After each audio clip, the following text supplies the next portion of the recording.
হামেশাই দেখেছি exit pole বা সাট্টা বাজারি পোল।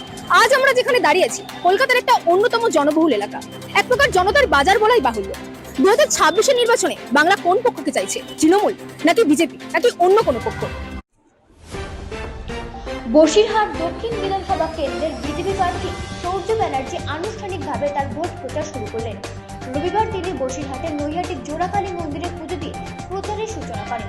পুজোর পর তিনি ইটিন্ডা রোড এলাকায় সাধারণ মানুষের সঙ্গে কথা বলেন এবং বাড়ি বাড়ি গিয়ে জনসংযোগ করেন। এই সময় তিনি বয়স্ক মানুষদের কাছ থেকে আশীর্বাদ নেন। প্রচার চলাকালীন সৌর্য ব্যানার্জি জানান, বসিরহাট দক্ষিণে জয়ের ব্যাপারে তিনি সম্পূর্ণ আশাবাদী। তিনি বলেন, ভোটে জিতলে যেসব এলাকায় কাজ অসম্পূর্ণ রয়েছে সেগুলো আগে সম্পূর্ণ করা হবে। তিনি আরও উল্লেখ করেন, এই বিধানসভা কেন্দ্র একসময় বিজেপির দখলে থাকলেও 2016 সাল থেকে তৃণমূল কংগ্রেসের দখলে রয়েছে। তবে এবারের নির্বাচনে পরিস্থিতি বদলাবে বলে তার দাবি। তার কথায়, এবার মানুষ পরিবর্তন চাইছে, জয় শুধু সময়ের অপেক্ষা। প্রার্থী আরও জানান, জয়ের পর মন্দিরে এসে আবির খেলার ইচ্ছাও রয়েছে তার। রিপোর্ট রাতের নিউজ নেটওয়ার্ক।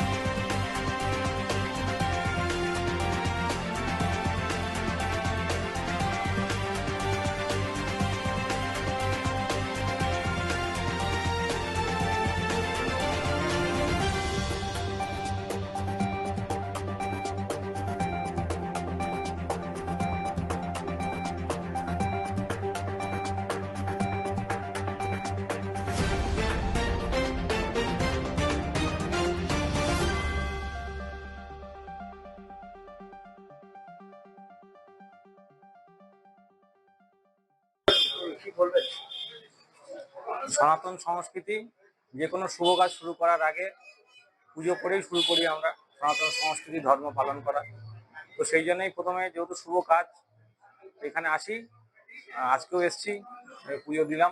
এবারে এখান থেকে প্রচারে বেরোবো।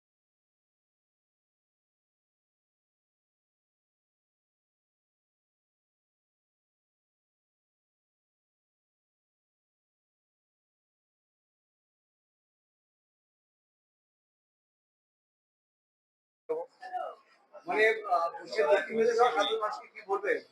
প্রার্থী হয়ে এবার কোনো বিজেপি বসিরহাট বুঝতে পারলাম না এগুলো।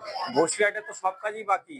এত বছর ধরে বসিরহাট মিউনিসিপ্যালিটি পুরো ব্রাত্য হয়ে রয়েছে, অবাঞ্ছিত একটা শহর, যে শহরে পানীয় জল থেকে শুরু করে রাস্তাঘাট, সুরক্ষা, সবকিছুতেই সমস্যা, কোনো কিছুই সম্পূর্ণ হয়নি আজ পর্যন্ত। কাজ প্রচুর বাকি আছে, মানুষ সেটা জানে।